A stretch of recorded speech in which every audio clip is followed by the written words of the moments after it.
Dan saya selalu bercita-cita pengen jadi hafiz Al-Quran. Harus ada cita-cita dari kita, harus jadi hafiz. Sedikit bicara tentang bab hafal Quran, buat kita yang gak mondok nih.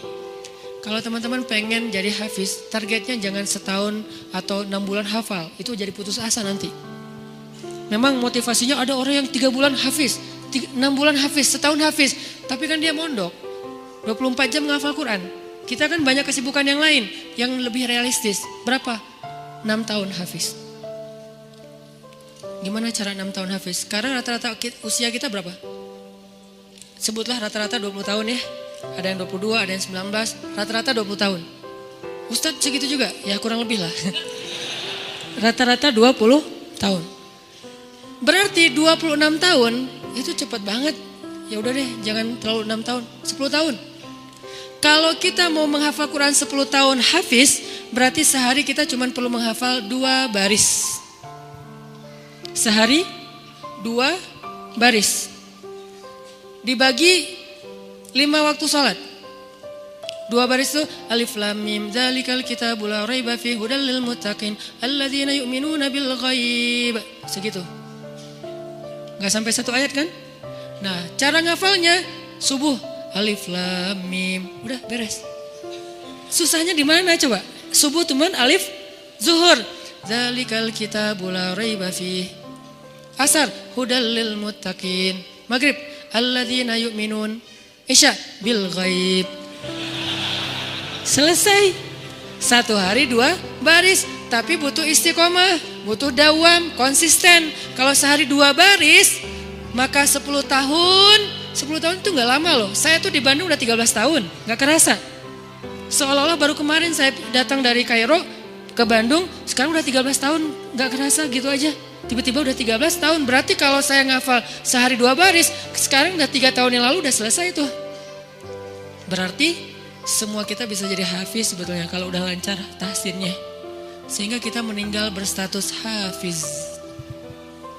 Bukan untuk pamer ke orang, bukan untuk taruh di Instagram bio, hafiz Al-Quran. Itu mah bebas lah, terserah niat ya. Saya kan gak mau menjudge kan, ada orang yang menaruh gitu supaya jadi syiar. Ada yang mungkin dia riak, kalau dia riak dia rugi. Kan ngafal Quran gak gampang, masa mau dihabisin dengan hanya taruh di bio, rugi banget tuh. Ini kenapa saya sedikit masukin ke bab hafiz. Saya berharap kalau ada yang dengar ceramah ini jadi termotivasi menghafal Quran, saya dapat pahala dari yang menghafal itu. Ternyata targetnya gampang, 2 baris sehari, 10 tahun khatam. 2 baris itu gampang banget. Alif, alhamdulillah. Zuhur, Rabbil alamin. Asar, Ar-Rahman. Maghrib, Ar-Rahim. Segitu doang ngafalnya, gampang banget. Kul, zuhur, ya.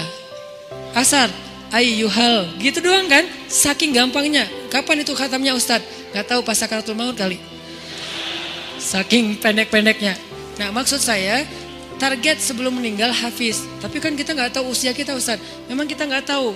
Ini mah target semampu kita. Kalau meninggal sebelum 10 tahun, yang penting kita udah punya niat. Siapa yang berniat baik dan tidak tercapai, maka dia dapat pahala kebaikan yang utuh. Siapa yang tercapai, dia dapat pahala 10 kali lipat. Kalau kita meninggalnya usia 40 tahun, usia 50 tahun, udah hafiz. Tahu gak kedudukan hafiz di akhirat nanti kayak gimana? Itu keren banget. Harus cemburu kita sama orang yang hafiz tuh. 1, dijamin surga, kalau dia ikhlas, dijamin surga. Kita tuh bukan golongan sahabat. Saya kemarin pas datang ke kuburan Uhud ya, namanya Jannatul Uhud, surga Uhud. Kenapa? Karena di situ dimakamin 10.000 ahli surga. Pas saya datang ke kuburan Uhud, saya ngerasa duduk aja lama di situ ya, mikir beruntung banget ya mereka. Semua dijamin surga. Duduk di kuburan Uhud itu nggak ada serem-seremnya. Benar-benar namanya surga Uhud. Karena kayak kita duduk di atas taman surga. Kan datang ke kuburan tuh ada agak-agak serem gimana gitu kan. Ini gak ada seremnya sama sekali, nyaman. Merpatinya banyak hingga di atas kuburan-kuburan itu. Dan di atas kuburan itu kita bisa tahu beberapa. Ini kuburan Sayyidah Aisyah, ini kuburannya Ibrahim anak Rasulullah, ini kuburannya Imam Malik, ini kuburannya misalnya Fatimah, ini kuburannya Ummu Kulsum, putri-putri Rasulullah. Duduk aja di atas kuburan para sahabat. Beruntung banget ya mereka dijamin surga. Kita nggak dapat kesempatan itu karena nggak sezaman dengan Nabi. Tapi kita punya kesempatan lain. Gimana? Hafiz Al-Quran, dijamin surganya. Dengan syarat ikhlas dan tidak berbuat dosa besar. Dijamin surga. 1. Kedua, bisa bawa 10 orang selain mantan ke surga. Kasihan juga ya mantan ini ya. Makanya jangan jadi mantan. 10 orang. Siapa aja? Ayah, ibu, udah pasti tuh. Makanya saya pengen menghafal Quran biar kalau saya khatam, saya ngerasa di dunia tuh belum sempat berbakti sama ibu dan ayah saya. Keburu meninggal pas tsunami. Nanti saya pengen berbaktinya di akhirat. Berbakti di akhirat, hafal Quran. Sehingga nanti di akhirat saya berharap berhusnuzon ke Allah, bukan sok pede ya. Kayak Ustaz udah paling pasti masuk surga aja. Bukan, husnuzon ke Allah. Nggak boleh sok pede. Kalau sok pede namanya mentazkiyah diri sendiri. La tuzakku anfusakum. Berhusnuzon ke Allah, Allah maha menepati janji. Saya bisa bawa, mak, yuk ikut abang. Kemana bang? Surga. Kan enak ya.